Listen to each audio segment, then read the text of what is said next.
welcome to Meanwhile in the Falklands, your weekly podcast from FITV. Look, different change there, look. It's good, no, it's the sun is shining as well. Well, it's shining at the moment, Oliver. Well, I got the serious name there, the Oliver. So, no, it has been changing like quite rapidly, hasn't it? Hasn't it? Did you see it was chucking it with snow this morning? It's you can get all the seasons in the space of 15 minutes. It's not a joke, is it? It's not a joke. But now, fortunately, like I said, as we recorded this podcast, we got our cups of teas and it's sunny and I've had to move out of the sun because it's just too blinking hot sitting here in the thing. Anyway, it's just, as you probably gathered, listener, it's just me and Ollie here at the moment. Catherine and Hannah are in the islands. Yes, they are in the islands. They are both quarantining. So Hannah is in her house quarantining. Is that quarantining is a word? Yeah, I think so. Yeah, I think we'll. Catherine is at the Malvina House Hotel.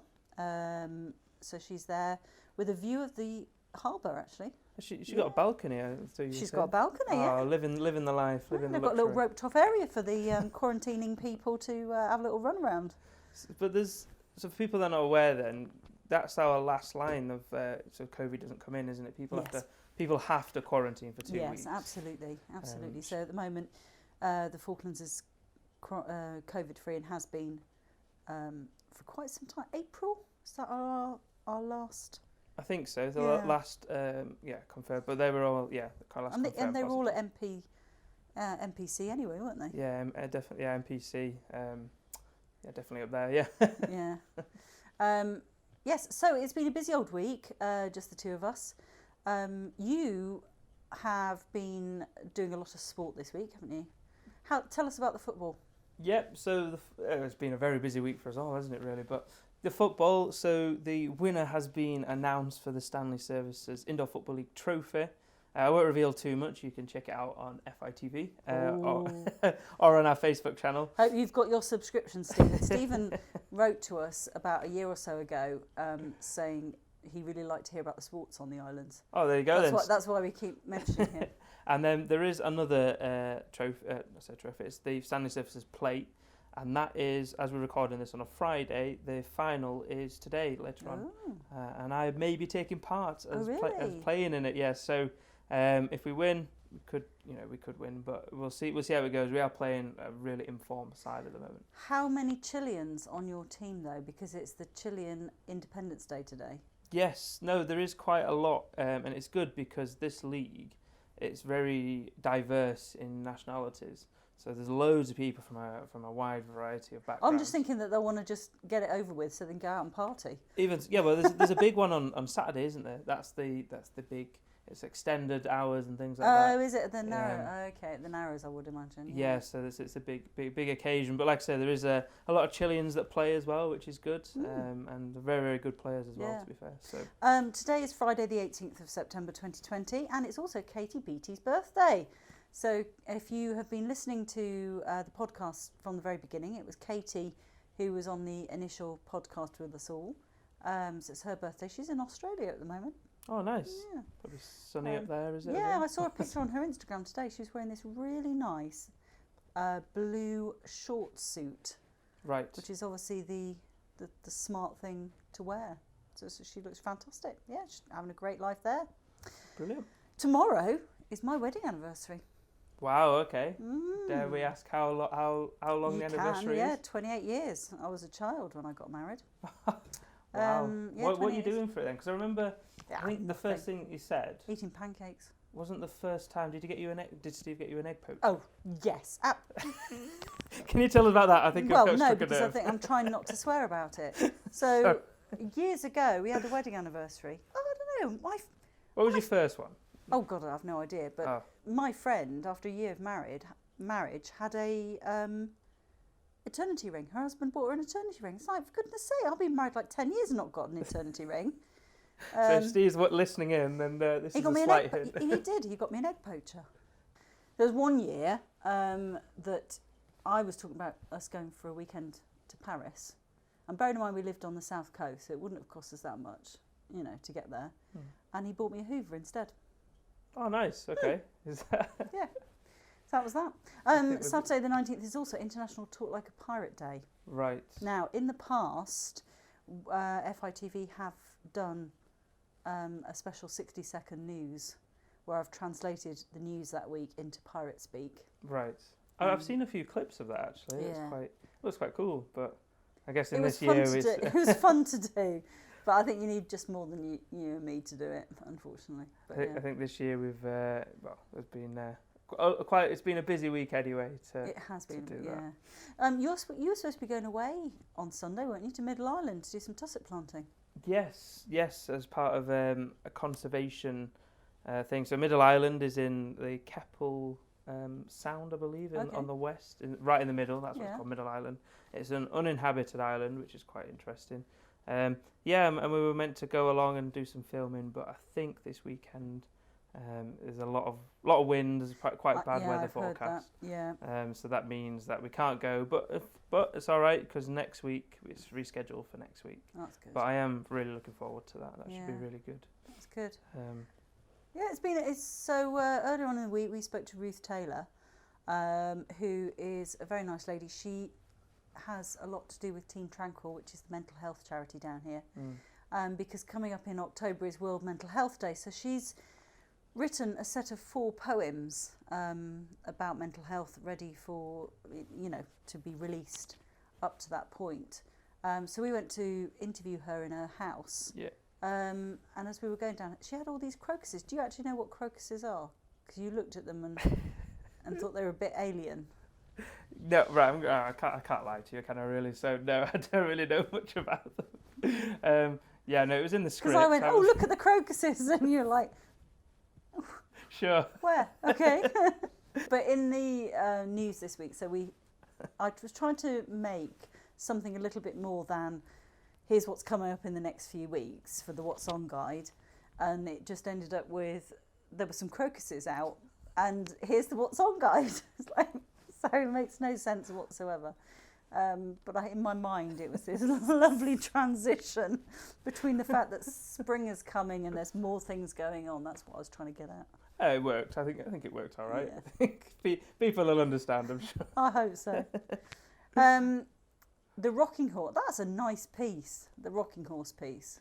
So the Rocking Horse, it's quite a very nice little piece actually, as you'll probably see on FITV, but it arrived in like 1906 and it's been passed down generations. And it's been here around a long time. A long time, yeah. And played with as well, all the time. Yeah, exactly, with all kids and things like that, and it's stayed in the West predominantly, but it became in a state where there's a bit of a wear and tear of the Rocking Horse, and Colin Davis, the local craftsman here, he's restored it, revamped it, and it's now being passed on to the next generation. Wow. So in the same family? Yeah, in the same family, so to a two-year-old Tira, and it should be really, really good to hopefully carry on through more generations. But I do like that because that little Rocking Horse is older than us combined, and it's been here and it must have had some stories if it could talk.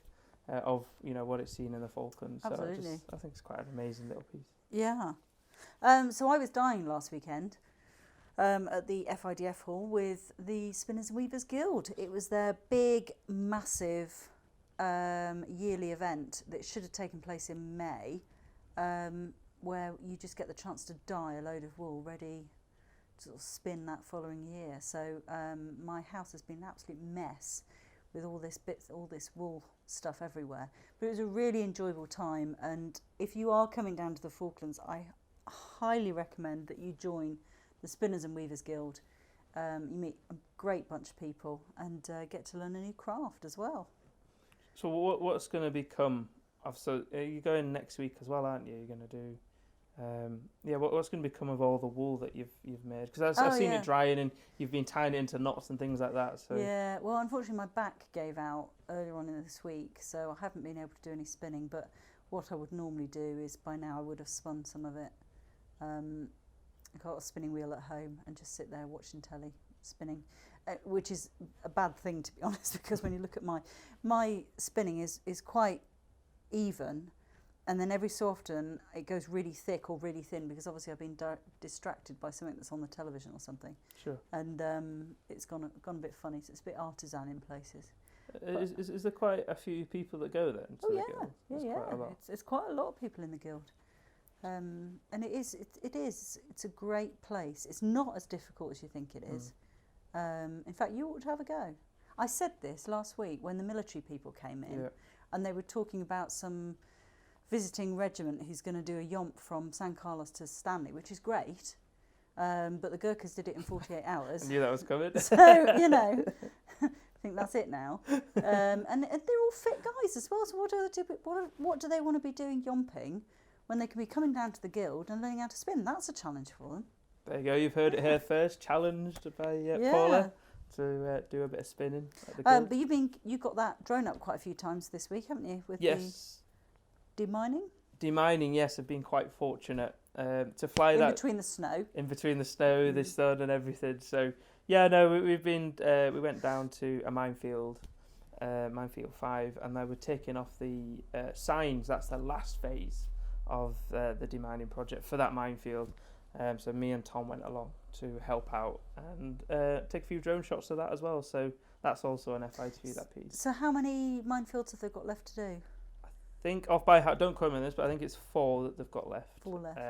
But there's a big one next week, which is minefield 14, which is near Stanley. Okay. And that had about 400 mines in it, but they're doing demolitions next week. Yes, it's on the board. Yeah, so you're going to go and film that. Yes, so we're going to. And we're speaking to Guy Marot as well about that and about minefield 14 and its significance, because minefield 5. Today, I think they only found 1 mine on it, but it was still registered as unsafe back in 1982. So they've got to check it. Yeah. Whereas minefield 14 was a big challenge for them, the deminers. So it'll be a big occasion next week as well. Not the only big thing next week, of course, because it's the single constituency referendum on Thursday. Do you know what? I'm not sure how it's going to go. Well, you've done a really in-depth piece on it, haven't you? For this week, so that'll be quite interesting to watch. Yeah, because I mean they did a referendum on the single constituency back in 2011, and it failed because it needs to have 2/3 majority. Unlike Brexit, you know, it needs to have a 2/3 majority.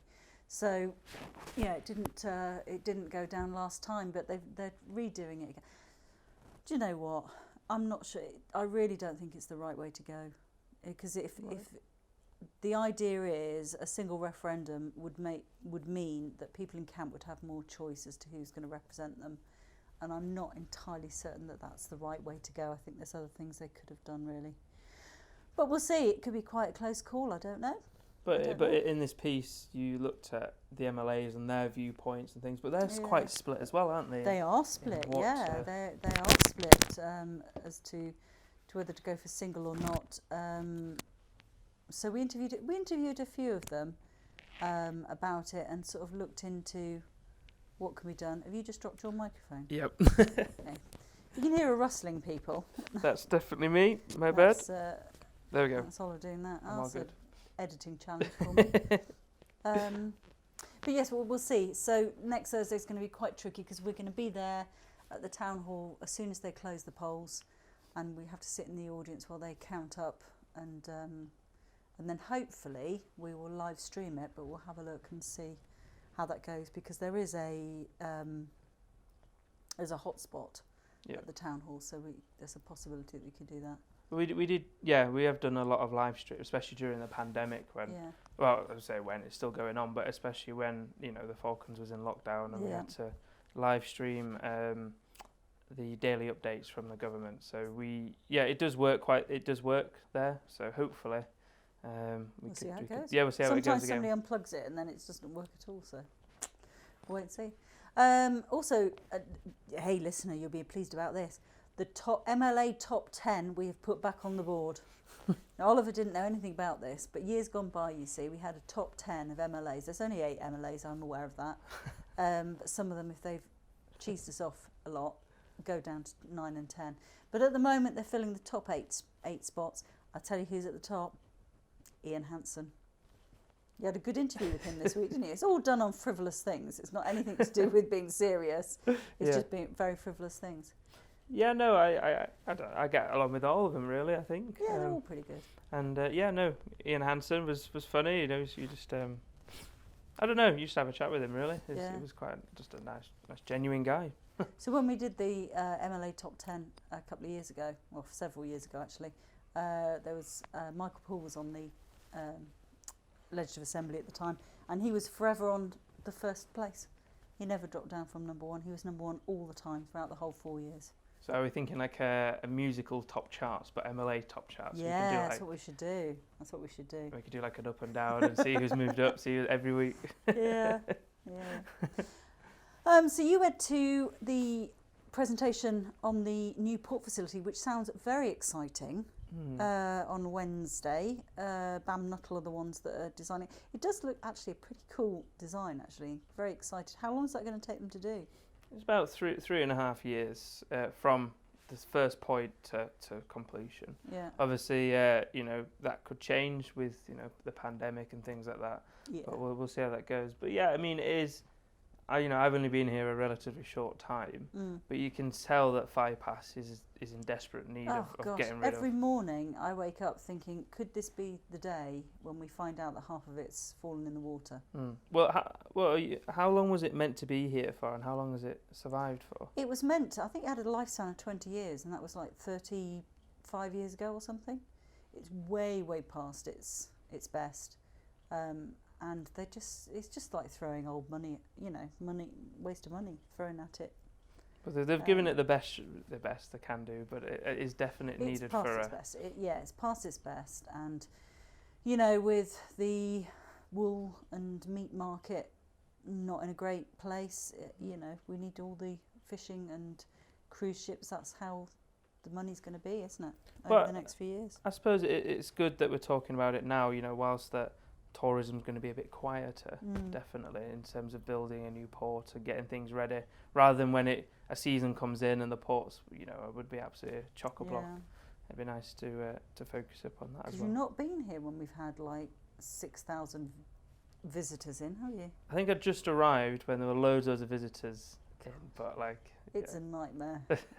Honestly, it's a nightmare. As we were talking before we started this podcast, listener, about how there are some tourists who, I don't know whether it's because they've been on a ship for 2 weeks and they're not really thinking properly, but they do ask the most outrageous questions, like if the water goes all the way around the islands, and what do you do with the penguins at night, and you know, when do you feed the penguins, because we want to see that.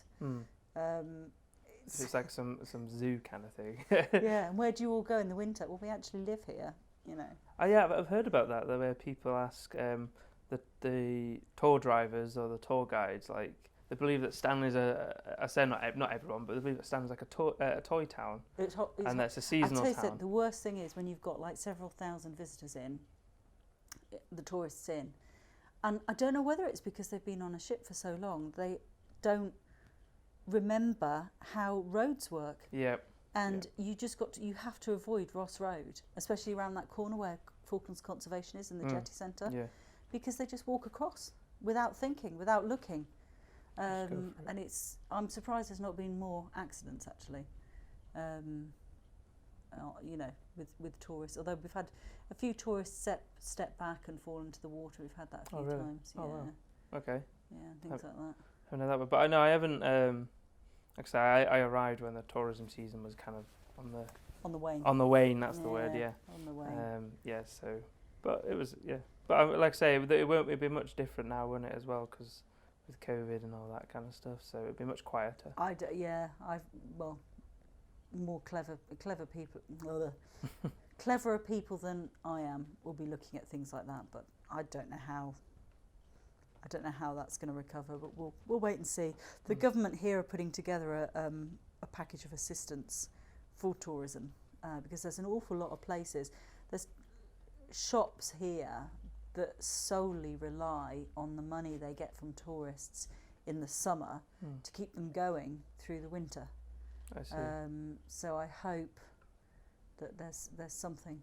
There's a lot of islands as well that are really dependent on tourism. Yeah, absolutely. So that's going to be very interesting, because you know, a lot of the tourists, because you need it for conservation stuff. Talking of conservation, like, see what I did there? Oh, nice link. See I like what that. I did there? The conservation artwork, the art auction is up. You went down yesterday, didn't you, to get some shots for that? Yeah, some more shots of, you know, some of them were local artists, some of them were UK UK-based artists and things like that. Some of it, I quite like it, to be fair, and it's on a virtual auction. Yeah. So people are bidding and for all these nice little paintings. I went down there. We went down there at lunchtime to the Malvina for lunch, and I had a quick look. And there was a couple of pictures, and I looked at it and went, I didn't realise they could do that kind of thing, you know, because it's people I didn't know were artists. And they're absolutely gorgeous stuff. There was a really nice one of like a flower. I don't. You might know the flower. Yeah, Do you know the Pamela's one. That's that was a really. Yeah, nice I didn't one. realise she painted. She's in the guild as well. Ah, there you go then. Yeah, no, it was quite. It's good to see, especially when there's no conservation ball. So they need to raise money somehow. But apparently the poppy ball is going ahead. That's in November, so. Okay. That'll be your first ball, wouldn't it? I think so. Yeah. We didn't have the May ball this year, did we? No May ball, and then what was the one? Falklands ball. Did you go? No, I didn't go to that one. No, it's not really a black tie, but the poppy ball's a black tie. Oh, I'll be looking forward to that. That'd be good. With my because doing Movember as we spoke of. Oh yes. Yeah, So, Oliver has said that he'll shave his beard off and then regrow a mo for us. We'll see how we go with that. For the whole 30 days, yeah. Anyway, that brings us to the end of this podcast for this week. Thank you for listening in on that. You can subscribe online to FITV, fitv.co.fk. It's £60 for a year. If you've got any problems, if you subscribe and you've got any problems whatsoever, please just email me at stationmanager@fitv.co.fk and I will sort it out for you. Because we've had a few issues with passwords being generated, so I can sort that out for you. Don't sit there going, oh, I can't get it on. Give us a call and I will sort it out for you. You can also follow us on Twitter, Instagram. We don't do a lot on Instagram, do we? I keep saying that. Not much, but I'm sure we'll be able to take some. Oh, no, a good idea. Can take some screenshots of the drone footage and put that up. Yes. That would be a good idea. Excellent. You can do that. And don't forget Facebook. Facebook is where we're at, really, isn't it? Yeah, it's where the majority of the Falklands are at, to be fair. That's where the majority of people are active, so yeah. And as we sit here talking to you, saying goodbye, the sun is going behind a cloud. I suspect it's about to chuck it with snow any minute now. I think that's a sign then, is it? That's a sign. See you next week. See you later.